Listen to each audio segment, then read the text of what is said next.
Mobility matters. So let's get into it.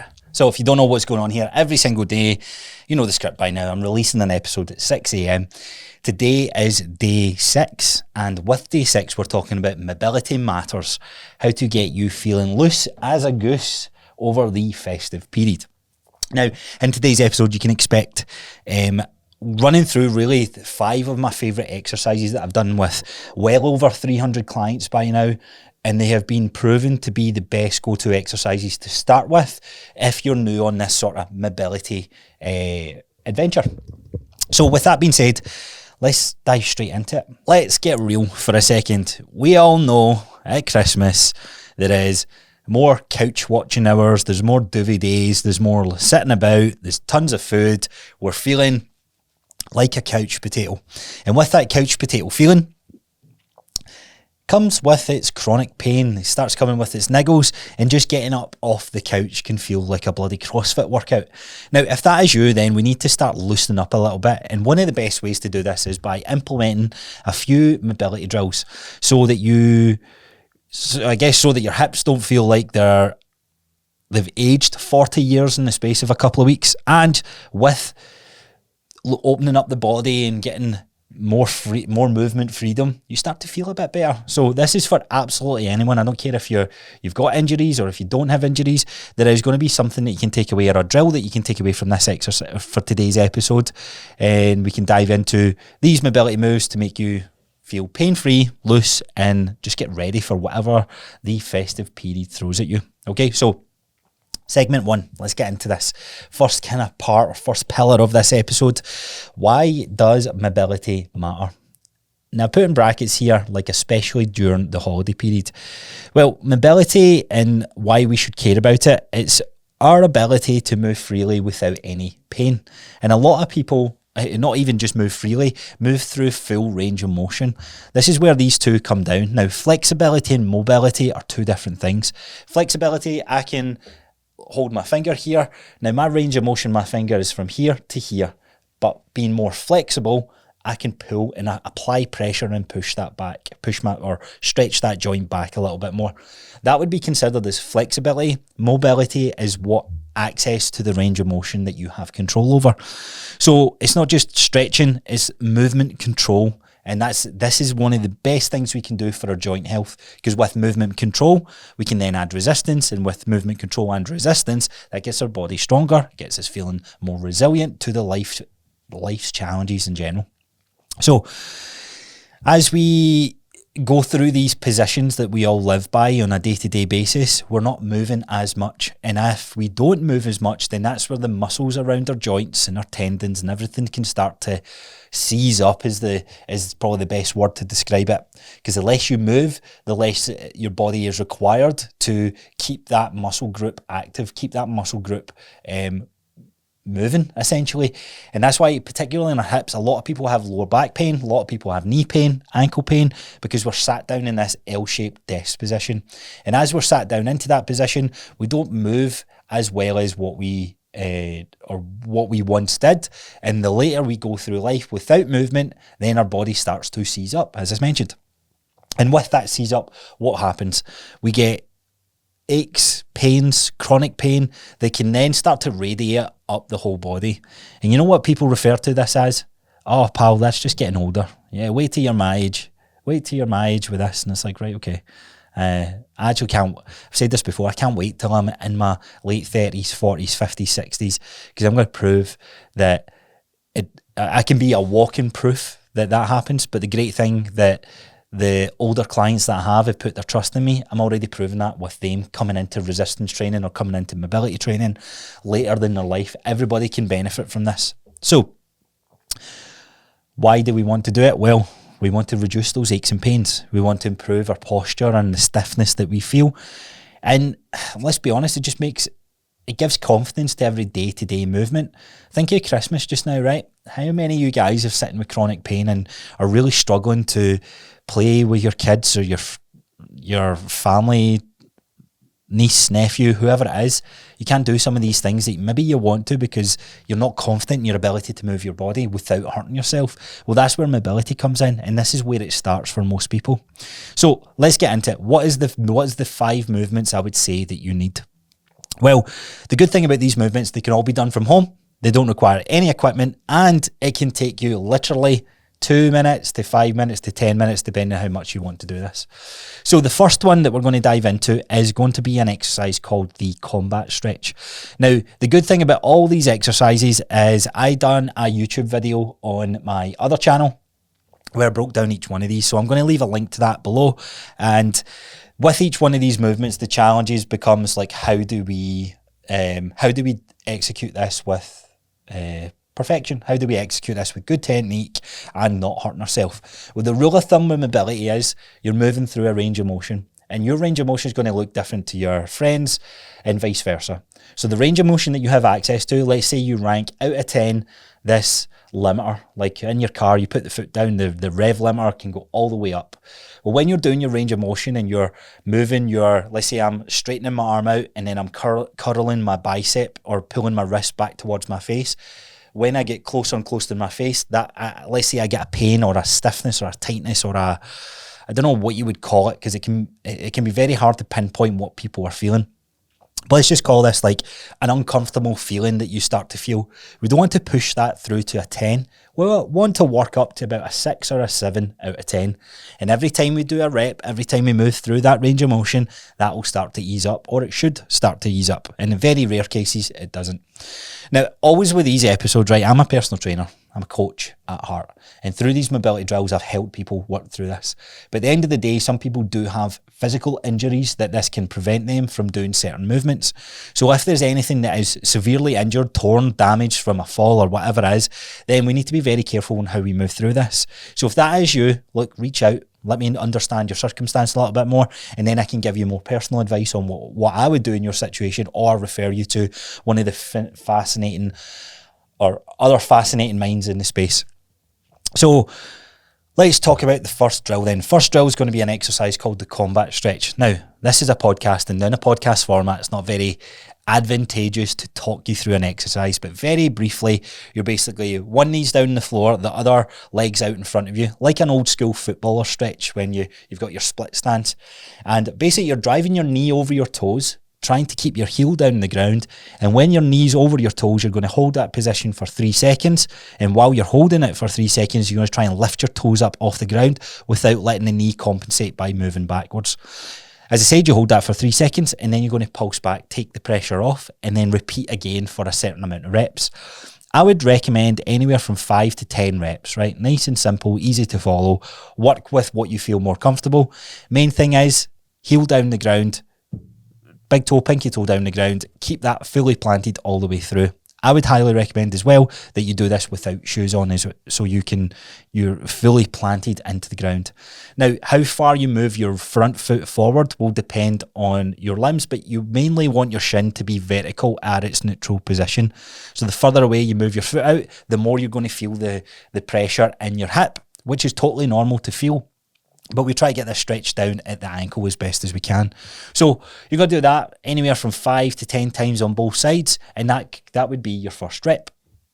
The second exercise is going to be an exercise called your 90-90s. Again, a very, very powerful exercise. 90-90 is simply you're sitting on the side, right? So you're sitting your side hip, you've got a 90-degree angle on your first leg and a 90-degree angle on your back leg. We're trying to keep our torso nice and static, and then we're going to lean over our knee, and very much like the combat stretch, you're going to hold that for a couple of seconds, making sure you're not rounding the spine, try and keep the chest up nice and propped, and hold that for 3 seconds, and then lean back, take the pressure off. If that is quite easy for you, and you don't feel much at all, make your way down where I said you lean over your knee in that 90-degree position. Make your way down to the middle of your shin. Lean over there and see if you feel more of a stretch or more of a challenge with that exercise. Again, we're not working up to a 10. We're trying to work up to about a 7 in terms of the feeling, and we're repeating those reps. And through the repetition, that will make us feel looser and less stiff and make us move with ease. 90-90 is a good go-to exercise for hip, lower back, and I'd probably say even if you're feeling discomfort in and around the knees, because usually it comes from the hip or the ankle. So they are a go-to exercise for that. The combat stretch, I would say, is more for your ankle. It can be for your hip, but it's more for your ankle mobility as you're working through that. So after that, we've got an exercise called the cross body stretch. Now, basically, you're lying down, okay, on your back. You're going to lift one knee up towards your chest while keeping the other leg flat out. Now, whatever leg you lift up, that's going to move across your body. So if I lift my right leg up towards my chest, I'm going to move that across my body to the left. Now, as my hips or the lower part of my body is rotating round, I'm going to take my right legs up. I'm going to take my right hand and place it down on the floor. The main thing is to keep contact with the shoulder blade down onto the ground as you're rotating over to the side. And again, this is, I would say that there's an exercise called the world's greatest stretch, but don't get me wrong, it's a good stretch, it's a good drill to be doing, but this cross body stretch is the GOAT. This is the go-to exercise for every single person, because we're sat down and we're decompressed, we're sat down and we're compressed because we're just letting gravity do its thing. So this kind of opens up the hips, opens up that stiffness that sits in our lower back. That's usually our glutes and our hamstrings are so tight, so they are pulling on that bit that runs into our lower back. This is the exercise. If there's one exercise you do this one. As I say, link for it on my on the YouTube channel, and it's in the description of the PDF guide below as well. Okay, so cross body stretch. This one you're not really pulsing, so you're going to, as you got your right hand down on the ground, right knee's up towards your chest, it's moving over to the left. You're going to take your left hand and apply a bit of pressure on the outside of the leg, just pulling down into it. And usually you would hold this one from 30 to 90 seconds, right? Somewhere in the realm of that is a good go-to for that. Now, I've just realised I done a lower back mobility guide about a year and a half ago. So I'm going to bring that, I'm going to reactivate that. I'll leave a link below, because each one of those videos has descriptions out to where some of these stretches are. There's more stretches than what I'm talking about, but most of us have discomfort in and around our lower back and our ankles and are very tight in that area. Now, it's usually a weakness based off our core. Now, bear in mind, this is an old guide as well. I might try and revamp it before this episode comes out, but the link for that is going to be below, so you have the detailed rep ranges and descriptions and video demonstrations on what you can do. If you want to just kind of crack on and do your own thing with it, then I'll leave a link to the YouTube video. Okay, so what cross body stretch, 30 to 60 seconds on one leg, and then we swap over to the other leg. And that's pretty much it. That is that one to a T. Now, the only other two exercises I'm going to add in here is something for the upper body. For the upper body, a resistance band is great to have. However, when we're doing at-home mobility drills, there's still things that we can do. An exercise called thread the needle, right? The main coaching cues around thread the needle is you're on all fours, so your back's like a tabletop, and you're taking one hand and you're sliding that in between your other arm and your thigh. So you're twisting into it and you're trying to get the back of your shoulder to touch the ground. Now, this one you hold for 3 seconds as you fully reach all the way through, and then you come back up, twist and open up, pulling your hand back as far as you can. And again, in fact, it probably makes sense that I just bring these video demonstrations up on the screen as I'm doing that. So I'll do that as I'm talking this through. Pulling it back, holding that stretch for a couple of seconds, and that counts as 1 rep. This one's quite challenging, so you can shake it off in between each rep. I would say between 6 and 10 reps with this one on each side is a really good starting point. Main coaching cues for this is to breathe, right? A lot of people, not so much with the other exercise, but particularly this one, because you've got all this pressure building up in your face. You try to twist your torso, and why this is so important is because our bodies are so static, and we lose the ability to have range of motion in our spine, and this is why we get back injuries, or this is why we get back chronic pain, because it's not been trained to be moved. So this is a great one to be implementing. As I said, that one's called thread the needle. Right, on to the last exercise, which is our wall circles. This one is very, very straightforward to do. You're basically going to stand side onto a wall with your shoulder facing into it, and you're going to lift your arm up, one arm at a time, and you're going to do wall circles. The closer you stand to the wall, the goal is that when you're reaching round, you don't want to hit the wall. So your body's going to compensate by twisting into the wall. You always stay static in this frame, fighting against that compensation as best you can. Now, your body will move, so just understand with movement, Just main thing is to be aware and fighting against it. And with that, it's going to help you unlock and feel the stretch in your chest and your lats, and give you better health in your shoulders. Our shoulders, again, is a very crunchy area for most people, because again, as you get older, you don't reach above head, and because you don't reach above head, that the shoulder motion and the supporting muscles around that then aren't being used or fired up as you're working through that.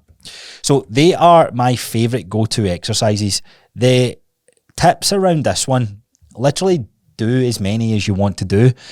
One of the best things is how can you get consistent with it? So tie it to a ritual in the day. So if you we always wake up in the morning, so it can be a good idea to implement your favourite stretch from this, or the whole thing first thing in the morning and before you go to bed. You can't overdo this, right? It's very, very hard to overdo mobility, because you're working in your range of motion, and there's not a ton of resistance other than body weight and gravity that goes through this. So these moves are going to help you feel more, they're going to help you feel stronger. They're actually going to give you energy, because as you're moving your body, you get this dopamine hit, you get the rush of serotonin and happy hormones in your brain, because you're doing something for you, and they only take a couple of minutes, right? So if you're sitting for any more than an hour, you want to make sure that you're getting up on the hour, right? There's no hard and fast rule. You can get up every half an hour, you can get up every 2 hours, but try and implement them. If you're watching something on the TV, drop down on the carpet. As you're watching that film, a couple of sets in the 1990s, or one of the stretches that we talked about, or mobility drills that we talked about, and watch what happens. Combining this with walking, like that 15-minute walk drill that we mentioned on a previous episode, is, man, if there's two things that go hand in hand, it's that right there. And that is a killer strategy to implement a healthier approach, or a fitter approach, towards the next couple of weeks in December. And we're not talking about food, we're not talking about alcohol, it's literally the movement in your body. And it doesn't take much, right? You have 5 minutes, you can dedicate 5 minutes to this. And if you say you don't, you don't care enough, you simply you don't prioritise it enough. And that's not me getting at you, it's the hard truth. If you care about it, you would do it. But you're ranking all these other things in your mind as a higher priority than this. And your health needs to take priority, because if you don't look after your health, then the 99 problems that you have become irrelevant, because the only problem you then have is a health problem, right? So we go in feeling strong, feeling mobile, feeling confident, and we do this by implementing mobility drills like these. So it's not sexy, or it's not considered sexy, but it's generally the key to feeling good. Staying pain-free, not just for the festive period, but for life. You'll be very surprised the momentum that you can gain by going into these next couple of weeks. And that's only 5 movements. I have exercise libraries of well over 100 of different movements that we can do to find that suits you. So they're the 5 go-to ones. As I said, you'll be as loose as a goose and ready for anything this festive period. So try and make it a habit. Enjoy it. Have fun with it. Do it with do it with your friends. Do it with your family. Do it with your partner. And I see how that helps you with very, very minimal effort. We're not talking about a 60-minute gym workout. We're not talking about prepping food or making different food choices. We're saying for 2 minutes, can you get down and do this drill? And if you can, watch what happens, because it's literally instant reward for what it is that you're chasing. Okay, nice, quick, short and sharp. Hope you enjoyed that episode. Next episode for you, we have the do you really want to wait until January? And this is the chat that all us coaches are really talking about. But there's some valid points that I want to bring up, so stay tuned for that episode tomorrow morning. If you want to go back and listen to any of the previous episodes, we have about 5 days worth of content, 20, 30 minute short and sharp episodes. Do this in your morning walk, right? Consider it, see how it's going. And if you want to give us any feedback, then please reach out to me on Instagram at Coach Crossar. Share it if you enjoyed it, and if you haven't already, consider leaving a 5-star rating. And with that being said, enjoy the rest of your day, and I will see you guys on the next one.